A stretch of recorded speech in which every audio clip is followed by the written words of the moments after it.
Alright guys, what's going on? Welcome in. Free agency is right around the corner here, and I could not be more excited. We're actually just outside of a month away. It kicks off March 16th at 4 p.m. Eastern. Mark your calendars. It's going to be a crazy day. Okay, I'm totally stoked for it. But in this one, it actually marks the first episode out of a nice little mini-series that we have projecting into free agency. Okay, we're going to be taking a look at the top 5 players at specific positions tailored towards the New York Jets' need. And of course, just like last year and the year before that, there's a bonus one at the end. Okay, so 6 total players, and that bonus one is kind of a wild card. Some people might love it, some people might hate it, so that's why it's a bonus. But let's not waste any time. Episode 1 is all about the tight end position, a huge position of need. Let's jump right into the first player here. It's Dalton Schultz from the Dallas Cowboys. 6'5", 245, 26 years old, by the way.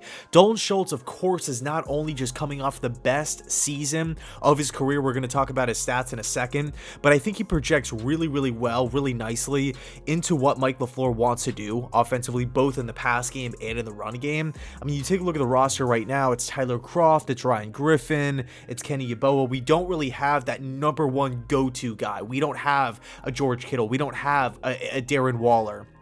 Nobody along those lines. And in this style of offense, you kind of have to have a somewhat of a receiving threat at the tight end position, but also a guy who's not afraid to block, a guy who won't get bullied and bulldozed by linebackers and defensive players that are seeking the running back. Okay, Dalton Schultz provides stability and reliability. He had 78 catches last year for over 800 yards with 8 touchdowns. Keep in mind, this is a Cowboys offense that possesses Ezekiel Elliott, CeeDee Lamb, Michael Gallup, and Amari Cooper. The options are endless. Okay, and by the way, Dak Prescott can also pull it and run. There are so many opportunities, so many offensive weapons. The firepower that the Cowboys possess is mind-blowing. Okay, and yet Dalton Schultz at 26 years old is putting up the best season of his career with that much talent around. I mean, there's only one football. There is only one football here, and he is putting up those style of numbers. I mean, this guy can play. Now, I don't think he will be back with the Dallas Cowboys because of their financial, I don't want to say problem, but financial situation. There's a lot of things circulating with Dallas right now. They have a lot of things to worry about. Schultz might slip through the cracks and hit the open market. And it's going to be interesting. Okay, I really think it's going to be interesting because I think Schultz, and by the way, he's kind of the hottest name right now, especially when you talk to Jets fans as far as, number one free agent acquisition. It's probably going to be Schultz, not only just because we need the position desperately and because it's a huge part of the offensive system, but also because we're rolling out a quarterback going into his second year in Zach Wilson. He doesn't really have that security blanket. Braxton Berrios kind of, but he's a pending free agent.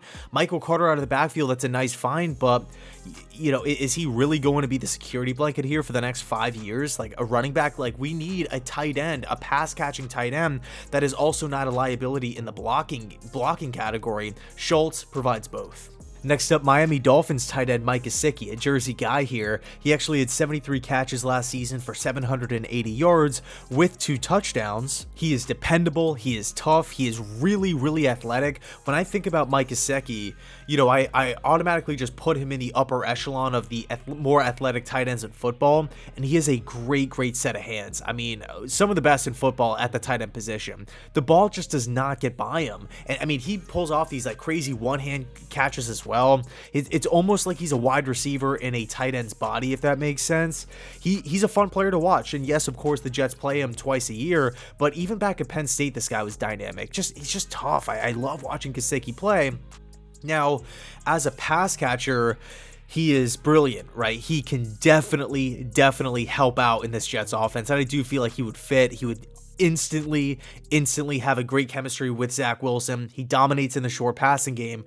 The question is, as far as blocking goes, can he be a consistent blocker, or when Gesicki's in the game, is it just automatically going to be a pass and everybody knows the football is going in his direction? But I will say this, when I look at how the Dolphins called plays and ran their offense last year, there were a lot of instances, in third and shorts and whatnot, where I felt like everybody in the stadium knew Gesicki was going to be getting the football, including the defense. and they just couldn't stop it. They just could not stop it. And of course, we do have to credit to his mobility and his quick release.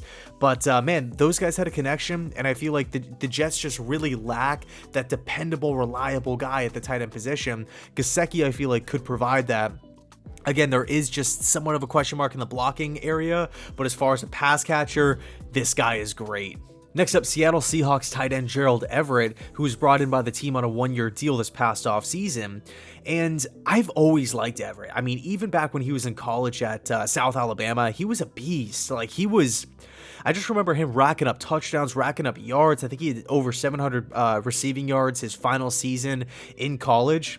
He's athletic, man. And by the way, when you look at Gerald Everett, of course, he's a bigger body guy, 6'3", 6'4", 240 pounds, but he has played every single year of his NFL career in a West Coast based system. You know, all those years with the Rams and Sean McVay, goes to Seattle, Shane Waldron as OC. You know, I really feel like it's going to be an easy transition to this Jets team because we do so many of the same concepts here. So I think Gerald Everett not only just has the size, he doesn't really have this tremendously high upside. I can't really envision Everett popping off for a 900-yard season, a 1,000-yard season, or something like that. But what he does bring to the table is consistency. I feel like you could pencil him in for 400 to 500 yards every single year.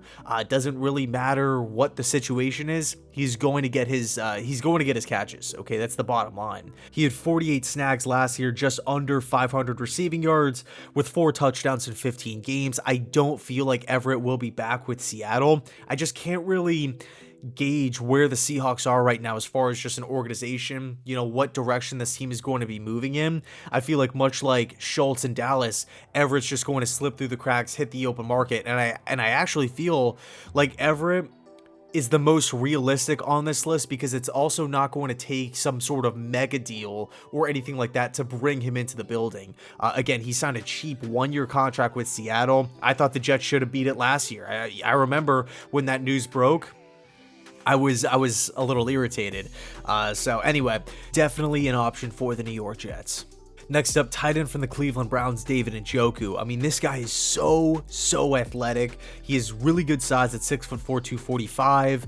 I think David Njoku is almost this sleeping giant, if you will. Like we're all just kind of waiting for his potential to be unlocked. We haven't really seen him at his fullest, right? The final form of David Njoku, if you will, in Cleveland. I thought we were going to get it. I mean, his second year in football was great. I mean, I thought he was going to be in Cleveland forever.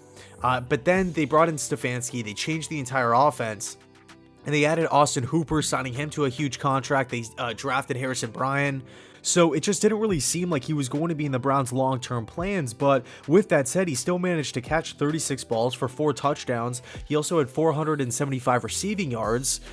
And again, this is a run-based offense in a stacked tight end room. Okay, so I like the athleticism, I love the upside, I love the potential, the size. I like David Njoku a lot. Okay, so next up we have Atlanta Falcons tight end Hayden Hurst, and I think really the first thing that comes to mind here is low risk, high reward. I don't envision Hayden Hurst, coming in and snagging, just 970 yards, just being this ultimate pass catching threat. Although I do feel like the Jets could feed, and really any offense out there can feed him in the red zone. And he hasn't really lived up to being that first round type of tight end, but I think this guy can still be productive nonetheless. And I don't think he would command this huge contract. I really feel like the Jets can add him. Let's just say we miss out on, some of the top tier tight ends. Let's say we take our money, we put it elsewhere at other positions, and Hayden Hurst is still there. I feel like we could get him for, a cheap one-year contract and just see how he does. I think right now, Hayden Hurst would be an upgrade over both Croft and Griffin, and it would be worth a shot. Yes, he hasn't really been in the NFL for that long, but he is an older player, just looking at his age. And I think in these just short little turnaround, these curl routes, again in the red zone, Hayden Hurst can make some plays, but I will say I don't think he would I don't think he strikes fear in opposing defensive coordinators, okay? So it's a low risk, high reward style of move. If the Jets were to bring him in, I don't see him, appearing in 2 games and losing the starting spot to Ryan Griffin. I don't see that at all. And that's the beauty of it. That's the benefit of bringing in a guy like Hurst, is like, if you do sign a guy like that, he's instantly the day one starting tight end, assuming the Jets don't draft somebody like a Trey McBride or whoever it may be. So Hayden Hurst, an interesting one to say the least. And, not super exciting here. He's not like the sexy name or anything like that, but still has some potential, still brings some good things to the table. Let's move on to the bonus. Last but not least, tight end from the New York Giants, Evan Engram. And this one's a little weird because I feel like the first thing that pops in at everybody's heads when they think about Engram is like untapped potential, even though he's been in the league for a long time, right? We're going into 2022. He was drafted back in 2017. His best season was his rookie year when he had 6 touchdowns, over 700 receiving yards with 64 catches. I mean, that's a great year. That's a really good season, especially for a rookie tight end. So he comes into this Giants locker room with a lot of hype, first-round pick, athleticism from Ole Miss. There's a lot to like with Engram, but the consistency has always been a problem. He's had a drop problem, and you talk to some Giants fans, and they're like, I have a couple buddies that they just want to move off of him, or they want to trade him away to a team like Green Bay or something like that. I remember a conversation I had with my buddy Michael months ago. He's like, yo, maybe we could trade Engram for like a 4th round pick to Green Bay at the trade deadline. And then I have another Giant fan who still is like on that Evan Engram bandwagon, doesn't want to let go just yet. So it's interesting, okay, because at the end of the day, he brings some positive traits to the table. I like him yards after the catch wise. I like his athleticism. I still feel like he has room to grow, but it's just, maybe, it's the drops and the consistency problems, but maybe he just needs a change of scenery.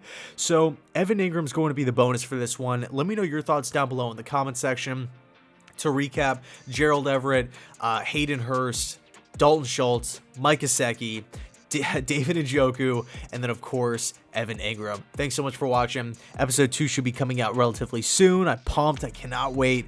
And thanks so much for watching. And as always, go Jets.